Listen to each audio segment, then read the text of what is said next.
L'objet de ce film est de fournir une instruction générale sur l'installation et le fonctionnement des ponts élévateurs à colonne mobile sans fil eBright de Stertil-Koni. Cette vidéo est complémentaire à l'information opérationnelle complète telle que détaillée dans le manuel d'installation, d'utilisation et d'entretien de l'équipement d'origine. Le manuel d'origine est également lié au document suivant, fourni par l'Automotive Lift Institute. La fiche Conseil de sécurité pour les ponts élévateurs, collée sur le pont, et la partie opérateur du manuel, fonctionnement, inspection et entretien des ponts élévateurs. N'utilisez le pont qu'à condition de respecter ces normes. Veuillez noter que cette vidéo ne remplace pas la formation officielle des opérateurs décrite dans la norme ALI. Dans un premier temps, placez et utilisez les ponts à colonne mobile sur une surface plane et solide, conformément aux exigences énoncées dans le manuel d'équipement d'origine. Si les ponts doivent être utilisés à l'extérieur, l'opérateur doit être conscient des effets du vent sur le véhicule lorsqu'il est en position levée. Les forces de vent maximales admissibles sont détaillées dans le manuel d'équipement d'origine. Nous pouvons commencer. La première étape de l'utilisation du pont consiste à déplacer la colonne dans la zone de service. La colonne est équipée de transpalettes pour faciliter ce déplacement. Le transpalette a une poignée à 3 positions. Nous voyons ici la poignée du transpalette en position basse, et pour lever la colonne, il faut faire un mouvement de va-et-vient. 1. La position relevée de la poignée sert à libérer le transpalette. 2. La position centrale de la poignée est la position neutre permettant de déplacer la colonne. Et 3. La position la plus basse de la poignée du transpalette permet de soulever la colonne du sol pour la déplacer. Une fois que la colonne est soulevée du sol, il suffit simplement de déplacer la colonne jusqu'à l'emplacement du véhicule. L'opérateur doit d'abord s'assurer que les fourches de levage correspondent au diamètre du pneu à lever. Le pont élévateur à colonne mobile est équipé de fourches de levage réglables.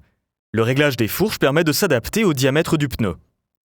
Les fourches de levage réglables vous permettent de positionner les fourches manuellement en libérant la poignée de la fourche et en réglant la fourche symétriquement de chaque côté.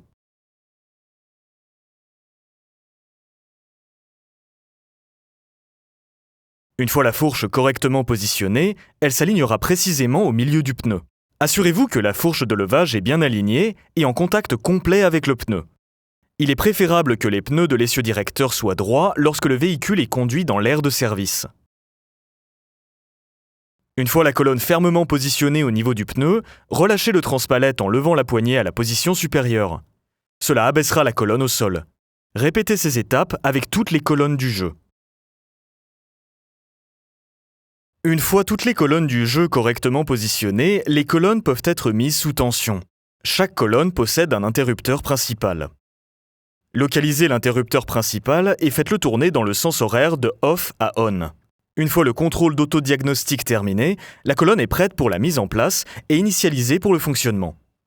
Il est important de suivre cette procédure exactement de la même manière pour chaque colonne mise sous tension du jeu.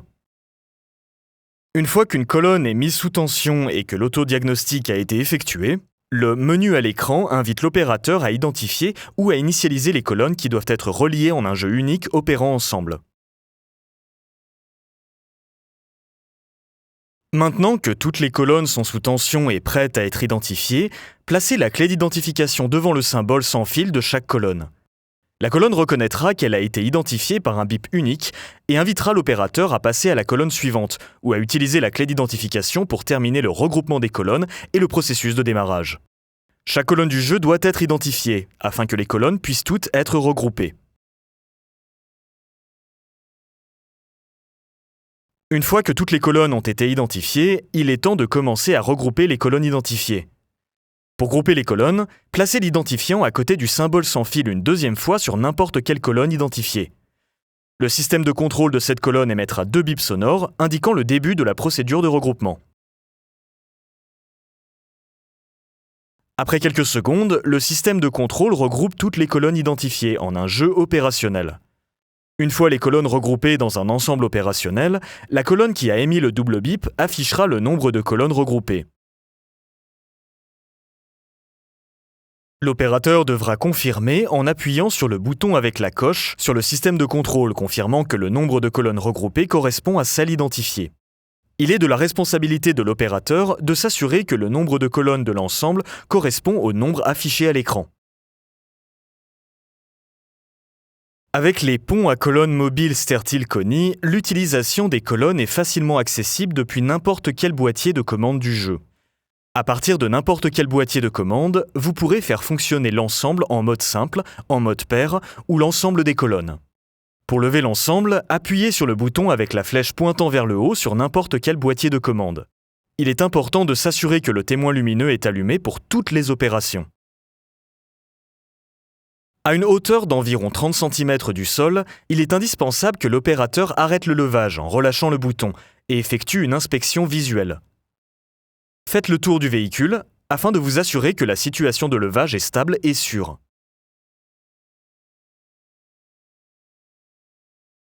Toutes les colonnes du jeu s'élèveront tant que le bouton haut sera maintenu enfoncé. Toutes les colonnes de l'ensemble sont équipées d'un dispositif de mesure de la hauteur. Le groupe de colonnes se lèvera jusqu'à la hauteur maximale. Il est possible à tout moment de poser le véhicule dans les taquets mécaniques.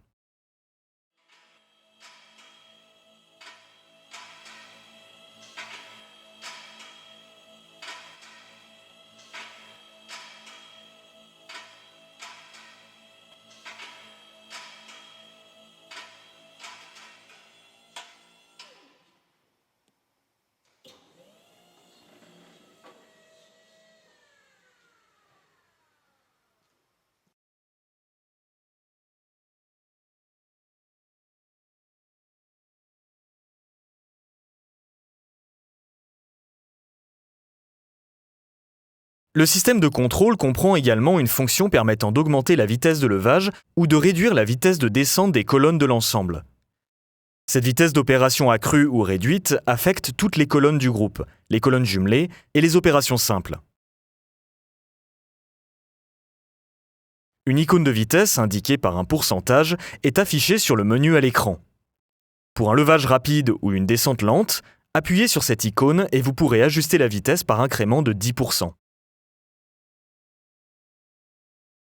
Il peut être nécessaire de monter ou de descendre une roue individuellement.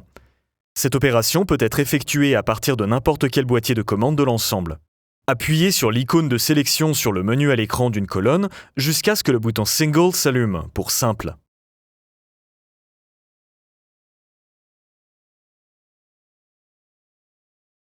Pour activer le mode d'opération à l'unité, appuyez sur l'icône de la colonne unité. Un écran s'affichera vous indiquant que vous devez appuyer sur le bouton de vérification. Vous serez alors en mode d'opération unité, ce qui est indiqué par l'icône d'une colonne seule qui devient verte. Pour activer le levage, appuyez sur la flèche vers le haut. Pour quitter le mode d'opération simple, appuyez sur l'icône All. Un écran apparaîtra indiquant que vous devez appuyer sur le bouton de vérification. Ceci est indiqué par l'icône All qui devient verte.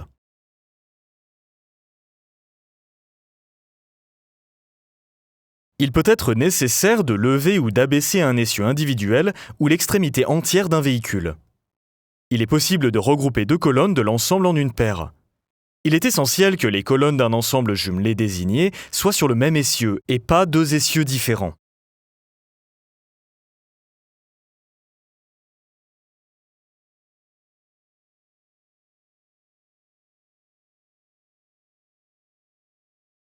Pendant que le système de contrôle est opérationnel, vous pourrez créer des paires de colonnes. Ceci est possible à partir de n'importe quelle colonne que vous souhaitez jumeler. Pour activer le mode d'opération jumelé, appuyez sur l'icône de la colonne jumelée. Un écran s'affichera vous demandant d'appuyer sur le bouton de vérification. Déplacez-vous ensuite vers la colonne que vous voulez avoir dans la paire et un écran s'affichera vous demandant d'appuyer sur le bouton de vérification.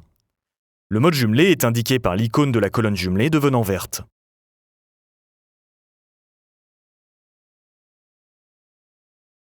L'opérateur doit continuer à désigner des paires jusqu'à ce qu'il ne reste plus que deux colonnes, la dernière paire. Dans un ensemble de 4, il doit désigner au moins deux colonnes comme une paire et les deux autres formeront une paire par défaut. Dans un ensemble de 6, il doit désigner au moins deux paires et la paire restante deviendra une paire par défaut. L'opération par paire ne sera pas possible tant que toutes les colonnes d'un ensemble, sauf les deux dernières, n'auront pas été jumelées.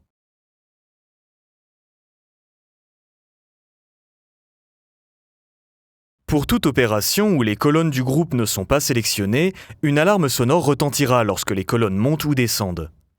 Un signal d'avertissement sonore retentira lorsque les colonnes groupées sont en mode simple ou jumelées.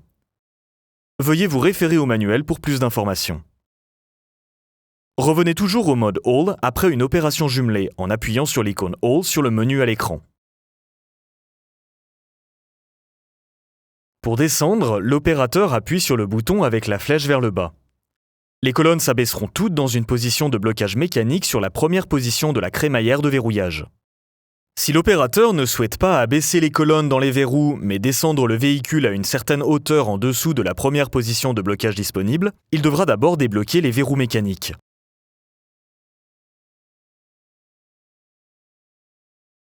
Pour débloquer les verrous, l'opérateur doit appuyer sur le bouton avec la flèche horizontale. Les verrous sont débloqués aussi longtemps que le bouton de déverrouillage est enfoncé. Pour commencer la descente, l'opérateur appuie sur le bouton de descente. Il peut relâcher le bouton de déverrouillage et les verrous resteront débloqués. Avec le bouton de descente enfoncé et les verrous relâchés, les colonnes de l'ensemble descendent complètement jusqu'au sol.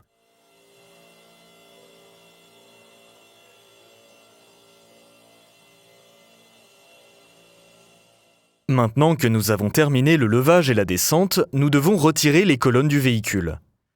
La première action consiste à abaisser le véhicule jusqu'au sol en utilisant le déverrouillage et le bouton de descente.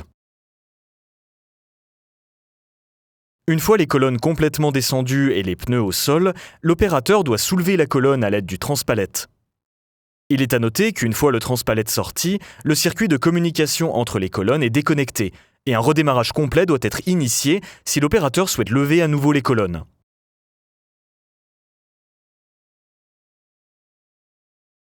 Un message apparaît sur le menu à l'écran indiquant que la colonne est sur les roues. Une fois la colonne rangée, il est possible de la recharger. Chaque pont à colonne mobile sans fil Stertil-Koni est équipé d'un chargeur de batterie automatique intégré avec un cordon amovible.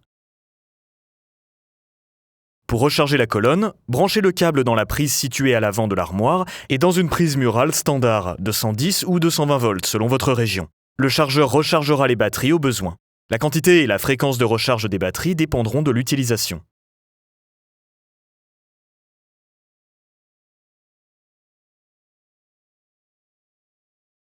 Un grand merci pour votre attention et pour avoir choisi les ponts élévateurs à colonne mobile sans fil de Stertil-Koni. Passez une bonne journée en toute sécurité.